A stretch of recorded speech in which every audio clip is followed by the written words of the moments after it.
Next, meet Catherine Tai. She was just confirmed as the U.S. Trade Representative. Now, the USTR is responsible for a lot of things, but the top of the list is negotiating new trade deals. Ms. Tai has no experience doing that whatsoever. She's never been involved in a significant international organizational treaty negotiation, and she's never even managed a large staff. She was a congressional staffer until very recently. That tells me everything I need to know about the Biden trade plans. Aside from a deal with the UK, there aren't going to be any. Now, the other part of the USTR's job is to prosecute trade cases against countries that violate the spirit and the letter of American trade law. And for that, Catherine Tai is wildly well qualified. Zeihan highlights the importance of demographics and access to energy supply for countries that the U.S. may prioritize strategically. Southeast Asia and India are mentioned as regions that could become strategic partners or beneficiaries as the U.S. focuses on defending its interests. In addition, the transcript briefly mentions the need for immigration reform to address issues related to asylum seekers from Central America, and offers historical context for addressing such challenges.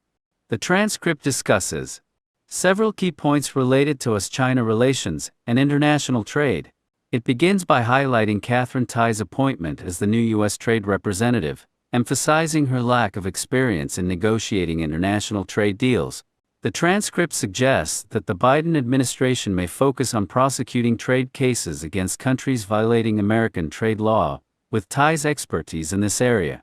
Furthermore, the transcript anticipates tensions and potential trade conflicts between the U.S. and Europe, with the use of European law to sue countries like China and Russia for human rights violations. This could lead to a trade war and strained relations between the U.S. and Europe.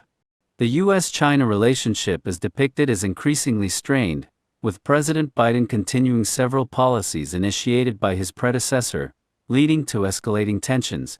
The transcript also mentions the importance of demographics and access to energy supply for countries that the U.S. is likely to prioritize strategically.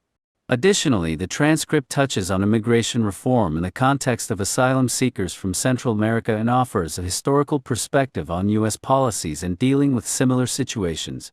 Before we do, if you want more videos like this, hit the subscribe button and turn on the notification bell for more updates. Thank you and enjoy the video. She worked for the USTR office under Obama. Her primary job was to sue China. I think you can see where this is going. The goal here for the Biden team is not to expand the trade system, but to concentrate it and sue the hell out of anyone who doesn't agree with it. Next up, Europe. You guys remember a few years ago when Californians and then ultimately the federal authorities sued BMW, Volkswagen for cheating on air emissions tests?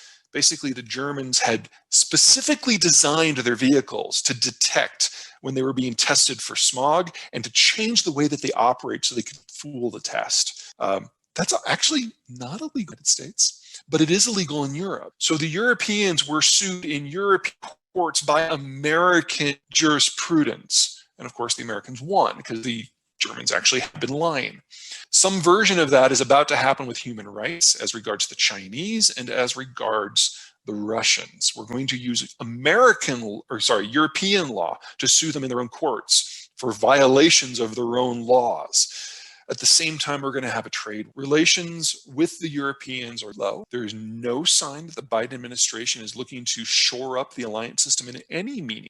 Our relations have been diverging for a while, and it will be under Biden that we experience a formal breach because no one can say, oh, this is just Trump. If somebody who's been involved in American politics for 50 years, who is the anti-Trump, is the one who makes these policies happen, this is real, and this is permanent. And then finally, there's China. The relations with the Chinese are getting ugly very, very quick. We have a lot of things that are going horribly wrong. On his way out the door, Donald Trump rolled a couple of grenades into this relationship. He called what was going on in Zhejiang a genocide because, you know, it is. And he said that any American diplomat at any level can go to Taiwan without needing prior approval and can do so as a formal representative of the U.S. government, which is about that far, formal recognition. His first day on the job, Trump's policies were reaffirmed by President Biden. Also reaffirmed every tariff and sanction the Trump administration had put on any Chinese entity.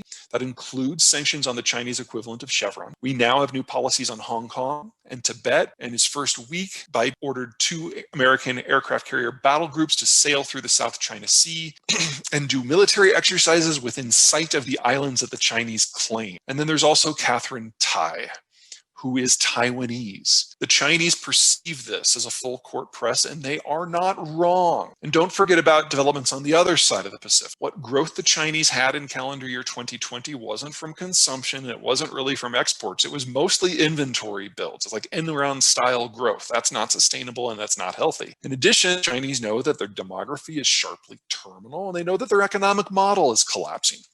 So they are closing ranks, they are demonizing outsiders, and they are hunkering down for a Maoist-style political collapse, hoping that they can hold the line for a Maoist-style dictatorship. American and Chinese officials are exchanging barbs in Alaska as we speak. Things do not seem to be going well. I expect not just a breach with the Europeans this year, but a full-on trade war and a breach with the Chinese this year. And if there's one thing that pretty much everyone across the entire American political spectrum agrees on, is that the relations with the Chinese need to get worse. And the one faction that might disagree with that is the business community, and right now they are political orphans. If you're looking for places that the Americans are going to care about moving forward, this is the list. Every country that is lit up has two things going for it. First, they've got positive demographies, which suggest consumption-based growth is possible for at least others. Second, they have relatively easy access to energy supply, so they can keep the lights on in a world where the US is in control. What's different about the two colors is that if you're in blue, you really don't have any significant security concerns, internal or external, and if you're green, you do. Now, we're all aware of what the murder rate is in Mexico and how the drug war is nasty. They're still blue. That gives you an idea of where the threshold is. If you're looking for countries that are going to need to be defended, that the US is going to care about, this is probably few quick call outs. First of all, Western Hemisphere is going to kind of have a cordon sanitaire. The US won't allow anyone from the outside to play. Mexico obviously is our firmest partner in this. Second, Southeast Asia, relatively positive demographies. They have most of the resources they need locally. And as the Chinese system and the Northeast Asian system breaks down, these are the logical beneficiaries. And then third, it's worth taking a good close look at Southeast Asia. India is never going to be the next China, but India is also not going to disintegrate like China's. That doesn't necessarily mean it's going to be an ally, but it certainly can be a partner forward. I mean, the solution here is shockingly simple. We need immigration reform, but that's a congressional prerogative. We haven't had meaningful immigration change in this country since 1986.